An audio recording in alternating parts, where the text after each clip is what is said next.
கோவில் கிளம்பிட்டோம். எந்த கோயில்னா ஓதிமலை. அது திருப்பூர்லேருந்து ஒரு 45 கிலோமீட்டர்ஸில் இருக்குது. புளியம்பட்டிக்கு பக்கத்தில் இருக்குது. வாங்க அங்கே போய் பார்க்கலாம். அந்த கோவிலுக்கு எப்படி போகணுன்னு பார்த்தீங்கன்னா, அவினாசிலேருந்து சேவூர் போகிற வழியில் போகணும். நாங்கள் போயிட்டுருக்கும்போது ஸ்நாக்ஸ் வாங்குறதுக்கு ஒரு கடையில் நிறுத்தினோம். அப்போது இந்த மாதிரி போயிட்டுருந்தாங்க, சாமி தோளில் தூக்கி வச்சுட்டு. பார்க்குறக்கே நல்லா இருந்துச்சு. அப்புறம் ஸ்நாக்ஸ் வாங்குறதுக்கு கடைக்குள்ள வந்துட்டோம். அங்கே கோவிலில் எந்த கடையும் இருக்காதுன்றனால இங்கேருந்தே வாங்கிட்டு போகலான்னு வாங்கிட்டு கிளம்பிட்டோம்.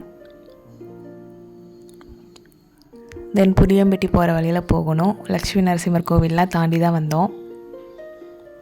புளியம்பட்டி 4 ரோடு வந்துருச்சு. ரைட்டில் போனால் புளியம்பட்டி, ஸ்ட்ரைட்டாக போனால் ஓதிமலை வந்துடும். ஸ்ட்ரைட்டாக ரொம்ப தூரம் போயிட்டே இருந்தால் ஒரு பெட்ரோல் பங்க் வரும். அந்த பெட்ரோல் பங்க்லேருந்து ரைட் கட் பண்ணோம். கட் பண்ணே மலை தெரியுது.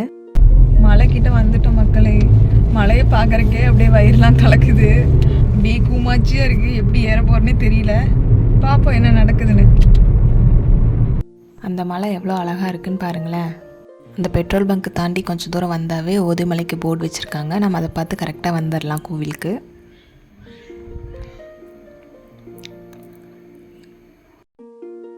மலையேற ஸ்டார்ட் பண்ணுறதுக்கு முன்னாடி கீழே விநாயகர் இருந்தார். சூடம் பற்ற வச்சு சாமி கும்பிட்டாச்சு, நல்லபடியாக மலை ஏறணுன்னு. விநாயகருக்கு ஆப்போசிட்டில் இந்த மணல் மூட்டையெல்லாம் இருந்துச்சு. மேலே போகிறவங்க ஒருத்தவங்க இதை எடுத்துகிட்டு போகிறாங்க. சரின்னு சொல்லி நாங்களும் எடுத்துகிட்டு போனோம். மேலே ஏதோ கட்டடம் கட்டுவாங்க போல் இருக்குது.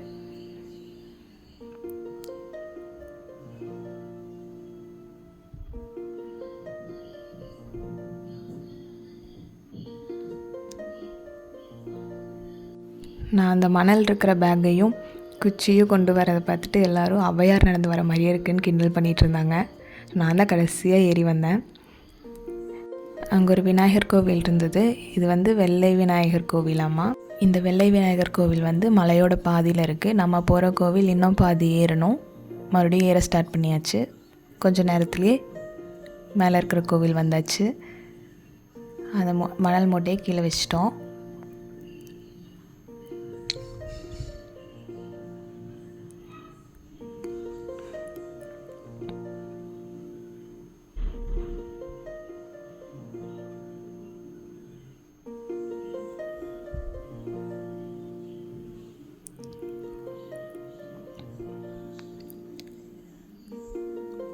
உள்ளே வந்தோடனே இடும்பர் கடம்பர் கோவில் இருந்தது. அங்கேயும் சாமி கும்பிட்டு மேலே இருக்கிற கோவிலுக்கு போனோம்.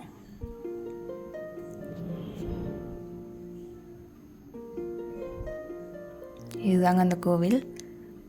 சிவன் இருந்தார். சிவனை கும்பிட்டு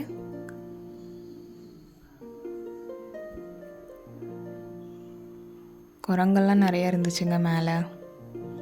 இதுதாங்க ஓதிமலை முருகர் கோவில். உள்ளே வந்து ஃபோட்டோ வீடியோலாம் எடுக்கிறதுக்கு அலௌடு கிடையாது. அதனால் வெளியவே எடுத்துட்டோம். இங்கே இருக்கிற முருகருக்கு வந்து 5 தலை இருக்குது. மற்ற பக்கம்லாம் 6 தலை இருக்கும் இல்லையா, 6 முகன் இல்லையா. இங்கே வந்து 5 தலை முருகர். அதுதான் இங்கே ஸ்பெஷலே. வீட்டிலேருந்து நெய் கொண்டு வந்திருந்தேன். நெய் விளக்கு ஏற்றியாச்சுங்க. அப்புறம் நாங்கள் நிறைய பேர் வந்ததை பார்த்துட்டு அங்கே இருந்த பூசாரி வந்து திணீர் பேக்கெட் போட்டு கொடுத்துட்டு போக சொன்னார். நாங்களும் போட்டு கொடுத்துட்டு கொஞ்சம் ஃபோட்டோஸ் வீடியோஸ்லாம் எடுத்துகிட்டு அங்கேருந்து கிளம்பிட்டோம் மக்களே. நான் போடுற வீடியோஸ் ஷார்ட்ஸ்லாம் மிஸ் பண்ணாமல் பார்க்கறதுக்கு என்னோடய சேனலை சப்ஸ்கிரைப் பண்ணி வச்சுக்கோங்க. அப்படியே லைக் பண்ணிவிட்டு ஷேரும் பண்ணிவிடுங்க. பாய்.